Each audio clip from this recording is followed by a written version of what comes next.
అందాలు అభినందన చందన మందార మాలలు. జై కార్మిక, జై జై కార్మిక, జై కార్మిక, జై కార్మిక.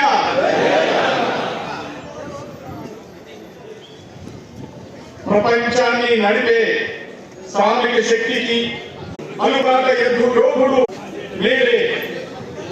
మనిషి అనేవాడు రోజుకు 8 గంటలు మాత్రమే పని చేయాలని 8 అవర్స్ వర్కింగ్ షెడ్యూల్ వచ్చింది కూడా ఈ రోజు మేడే.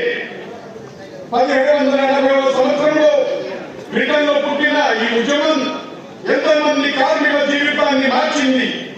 అదేవిధంగా 1886వ సంవత్సరంలో చికాగో నగరంలో జరిగిన శ్రామిక పోరాటానికి గుర్తుగా జరుపుకునే రోజు మన మేడే. ప్రతి వృత్తిలో